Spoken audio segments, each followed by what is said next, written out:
So I have found that the most or the best implementation method or disciplinary method, first is to understand the child. Second is to have conversations about it. Know what breaks or makes the child, and then use that positively to the advantage of the child and in making the child, some children are reward driven. So if the child is reward driven, you already know what's going to make him do the right thing. And then focus on the positives. Many times we have children display negative and then we keep hammering on the negative. What we are reiterating to the subconscious of that child is a negative. How about you tell the child what they should be doing rather than what they are not doing? I copy good things too. I see something good online, I want to copy. I realized I saw a video of a 3-year-old just yesterday, and he was quoting a lot of Bible scriptures, and I was amazed, fascinated. Scriptures that I can quote even as an adult, but I realized that this was a catch or something I could learn from. And so I told the girls, I said, going forward, every day you will learn this Bible scripture before you do anything. Getting involved in school is also one of the ways that you can help. Understand that the school is there to serve you, but the school is a partner. They're partners with you, right? So have frequent conversations with teachers, with the school authorities, attend PTA meetings. These things are very important. Know what's going on. Know your friends, your children's friend, right?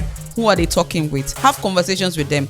They come back, get to know how their day went, who they spoke with, because it's the easiest way to track a negative flow. If a child starts to act up, you already know where it came from. I noticed that it was when you started interacting with this child and talking with this person and all that. Also, especially depending on the child's age, you want to censor the kind of relationships they're also having, right? Who are they talking with? So they're going to have a phone conversation. Be around to know the quality of conversations they're having, what's coming out of them. Yes, the duration as well. They need to know that they don't have unlimited access, because eventually that's how they exactly and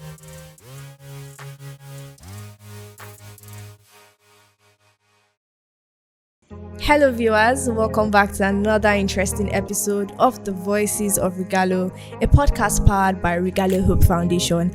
And today I'll be your host on this amazing show. My name is Urolu Abiodun, and with me in the studio today is an invaluable guest. She's known for her analytic abilities, her communication skills, and her emphasis on practical leadership abilities. She has over 13 years of experience in various industries, including consulting, right? She's the lead communicator in charge of Influence with Flora, and then she's also the chief marketing officer at Akada Play. She has a bachelor's degree in computer science. She's a member of the Chartered Institute of Marketing UK, and she also has a professional diploma from the Digital Marketing Institute Ireland. Ladies and gentlemen, let's welcome today in the studio Mrs Flora Ogunlusi. Thank you so much for being here. I'm so excited to see that she's wearing the same color as we're twinning, right? Thank you so much for being here. So this episode is a continuation from the EduState conference. I think I should mention that we're really grateful that you honored our invitation to be a panelist. It was an honor to at be the there. 2025 EduState conference. So this conversation is a follow-up. So during the panel session, the theme for the panel session was basically the blame game, like who's to be blamed for the rot in the educational system. We asked if the parent should be blamed, the government, school, or the community at large. And one of the vital things that were mentioned is that parents have a part to play. Absolutely. So I just want you to throw more light into that. What role do you think parents have to play in the educational advancement of their children? Thank you very much, Urelua, and thank you to Regalo Hope Foundation for having me here again. The conference was a wow. It was a wow, and it's an honor to be here again. Okay, to the question now. I believe that, as we reiterated at the conference, children or parents play the most vital role, even though everyone is responsible, from the child to the parent to the community and the schools. We all play a role, even the government, so everyone plays a role. However, parents play the most vital role, because between all these factors, all the stakeholders, is the anchor, which is the parents. Parents are the first line engagement, or first line of engagement that the child has from the moment when the child is born. Parents serve as protector, providers, guides. They determine the next step for the child in terms of what school the child goes to, what food the child eats, who they interact with, what neighborhood they live in. So they play the most vital role, even though everyone is responsible. So to answer the question, parents play the most vital role because they're the first line of engagement that the child has. Thank you very much for that. So what would you say are some of the common causes of parents not entirely being involved in their children's, academic journey? Okay, so let's start from the parents' level of literacy themselves. Not many parents are well opportune to be literate themselves. So you find that when a parent is not that literate, or they haven't any basic education, they may not really place any form of value on the child's education as well. There are instances where, because the parent is not that literate, they do all they can. So we have many market women or many illiterate parents who do all they can to ensure that their children have the education that they never got, right? So there are instances like that, but I'll say that first culprit will be literacy level of the parent. Secondly will be also the demand that society places on parents now. Back in the day, or when I was growing up, it was still convenient for one parent to be the sole provider in the family, because, and then the other parent is available to raise the child, right? But it's not so convenient now, because there's a lot of pressure, there's a lot of needs to be met that a single income family or single parent, one parent can't sufficiently provide. I think it brings us to the next question, talking about practical ways parents can be involved. I think you mentioned a few of them, but I don't know if there are other practical ways they can actively be involved, because sometimes they are them not being involved actually affects the child's outcome or their performance in school. So are there other practical ways they can be involved, maybe with the school, with the teachers, with the management? If you could just share with us. Yeah, so it also starts from within, and I think I said this during the conference. Every change that we seek has to come from within. So first thing first is, how do you see yourself as a parent? Do you see yourself as the mentor of your child? Because there's one thing to see yourself as a parent who just gives out instruction and provides. There's another aspect of parenting that requires mentoring, which informs you or reminds you of the role you play in terms of ensuring that, I am being seen, I'm being watched, so I have to I have to put my best foot forward all the time. Now, it's not always easy, because at some point you want to be able to call off, you want to be able to have some slack, right? So practical ways will be think outside of the box. Every child is different, so this might not work in a male. I have girls mostly, so it might not work in an all-boy home or a mixed sex home and all that, but find out what works and just put in the work. Sometimes it's structure. If you put in the structure, gradually they will fall in place. And then I copy good things too. I see something good online, I want to copy. I realized I saw a video of a 3-year-old just yesterday, and he was quoting a lot of Bible scriptures, and I was amazed, fascinated. Scripture that I can quote even as an adult, but I realized that this was a catch or something I could learn from. And so I told the girls, going forward, every day you will learn this Bible scripture before you do anything, because it's holiday period now. Holiday means that they can watch. It means unlimited access, right? So beyond doing your chores, get to take care of yourself and your space, you need to learn one scripture per day. And so I pick things as on the go to things that I learn and all that. Getting involved in school is also one of the ways that you can help. Understand that the school is there to serve you, but the school is a partner. They're partners with you, right? So have frequent conversations with teachers, with the school authorities, attend PTA meetings. These things are very important. Know what's going on, know your friends, your children's friend, right? Who are they talking with? Have conversations with them. They come back, get to know how their day went, who they spoke with, because it's the easiest way to track a negative flow. If a child starts to act up, you already know where it came from. I noticed that it was when you started interacting with this child and talking with this person and all that. Also, especially depending on the child's age, you want to censor the kind of relationships they're also having, right? Who are they talking with? So they're going to have a phone conversation. Be around to know the quality of conversations they're having, what's coming out of them. Yes, the duration as well. They need to know that they don't have unlimited access, because eventually that's how they start creeping. Exactly. And then I say to them that, see, you have a limited period to be a child.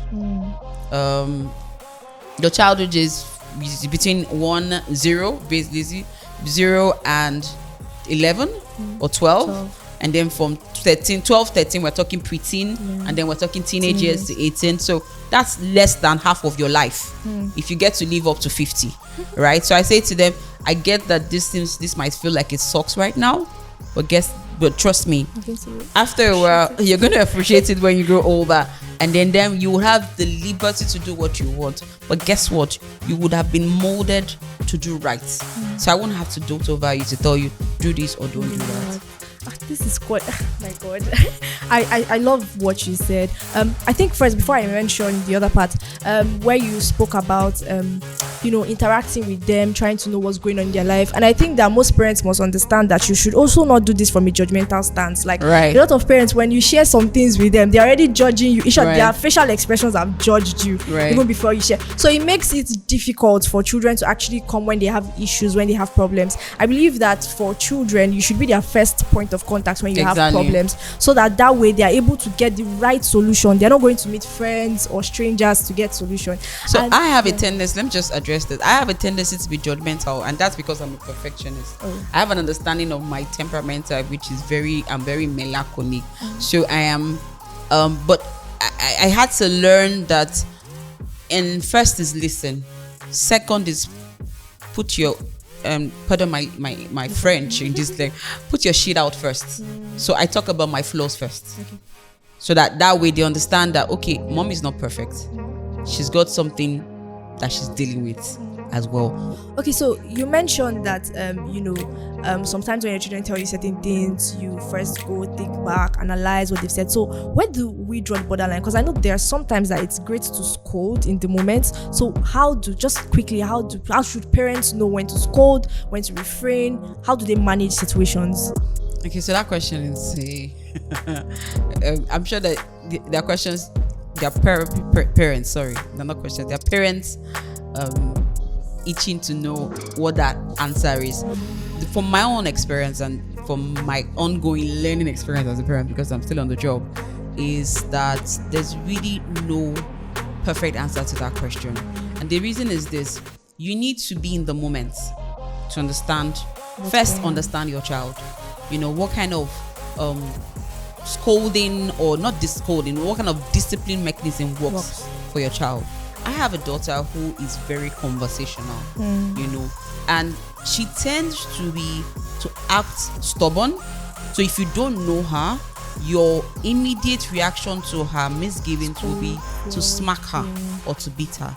Now, over time, I realized that she's the kind of child who would get used to that and do the act and say, okay, if this is the consequence to my action, let me do bad, beat me. So she would do the bad and bring a hand. And what I then realized was that she was beginning to turn out to be somewhat like a psychopath. So she would block her ability, her emotional part, block her ability to analyze the situation and determine if it is right or wrong, and just be okay with it, knowing that this is the consequence and I'm okay with the consequence, right? However, this child started asking me for a conversation from the moment she was 3 years old.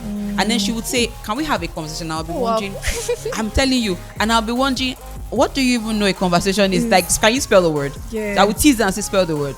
And then she would laugh. She say, no, mommy, I want to have a conversation. And, her words were not. And really, we talk it out. I will find out that I will get better results from just having a conversation. So she does wrong often, and I'll just look at her and say, sometimes it's the eyes. And so one of the things that I do on social weekends is we have girls' nights.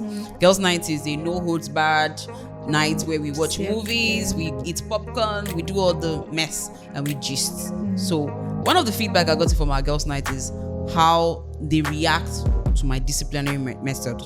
So over time, I found that my eyes alone says it.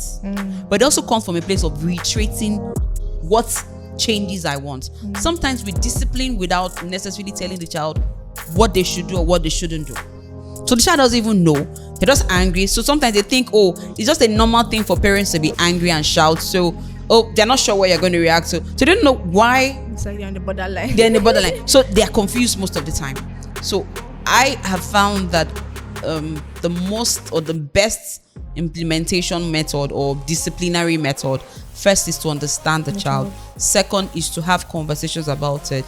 Know what breaks or makes the child, and then use that positively to the advantage of the child and in making the child, some children are reward driven. So if the child is reward driven, you already know what's going to make him do the right thing. And then focus on the positives. Many times we have children display negative, and then we keep hammering on the negative. What we're reiterating to the subconscious of that child is a negative. How about you tell the child what they should be doing rather than what they are not doing? It's a full-time job. I think we'll just touch on the last topic. That's coming back to our main, conversation. I'm going towards the angle of technology, which is just going to be our last topic. So I know that at the conference we, spoke about how technology transforms education and how technology is important now. But I'm coming from the angle of parents. So we have some parents who, maybe based on their background, they don't really have so much insight into technology. They don't know how to use these tools.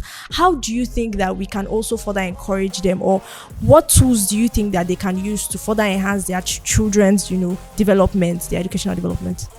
I think that there's a lot of enlightenment that needs to go on in communities. One of the areas or places that I feel has the most impact on the society beyond schools are religious bodies, right? So I feel like organizations like RHF, for instance, the government can partner with religious bodies to maybe have a minute or a moment of sensitization from time to time. So if there are large religious organizations in a community, they can partner with them to say, okay, by the way, we have a 5-minute session by so or we're partnering with this, and this is the message. So beyond, there has to be a communal effort. That's how I see it changing. Communal effort. We can take advantage of marketing communications as well to put the message out there. But the question then is, who sponsors that, right? Because marketing costs a lot. So who sponsors that? But because religious bodies or organizations are places people go to voluntarily. They're not forced to go there, and they go there because they trust the place.